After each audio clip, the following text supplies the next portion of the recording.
So this is Matthew chapter 28, the scripture for September 1st. Some, even professing Christians, have been skeptical as to whether or not Jesus actually had a bodily resurrection after having been killed.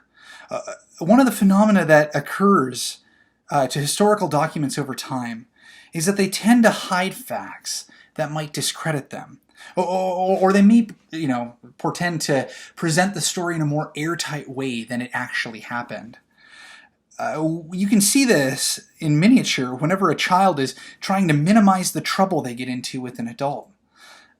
If Matthew wanted to falsify a resurrection story, making it unassailable, something that would hold up in every court of law at that time, he wouldn't have written Matthew 28 with the women as the sole primary eyewitnesses. That just would not have happened.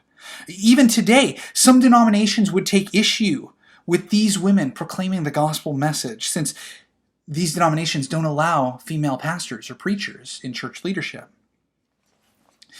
There are a number of reasons to believe the resurrection narratives, though.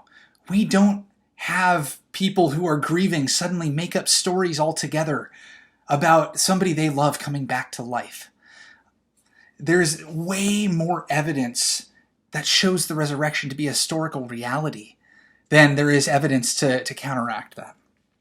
Now, throughout the Bible, whenever angels appear, they almost always begin by telling people, don't be afraid.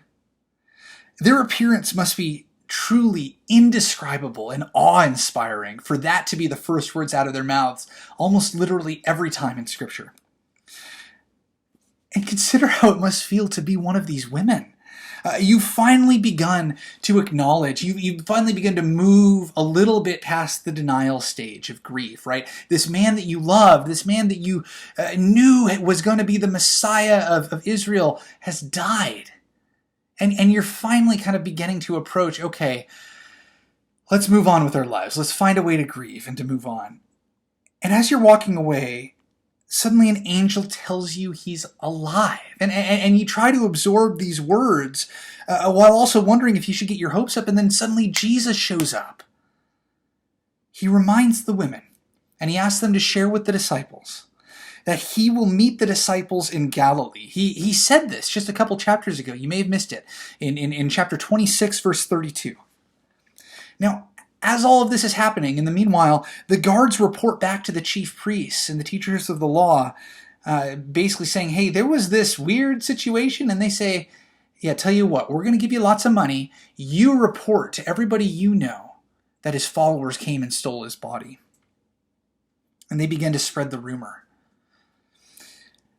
So the mountain in Galilee that the disciples gather on, it might, there's not a whole lot of evidence to this, but it may well be the same mountain on which Jesus was transfigured in chapter 17. Now, before Jesus offers the Great Commission, the last few verses of this chapter, Matthew includes a small detail that every time I read it, I want to bang my head against the wall or really throw my hands up.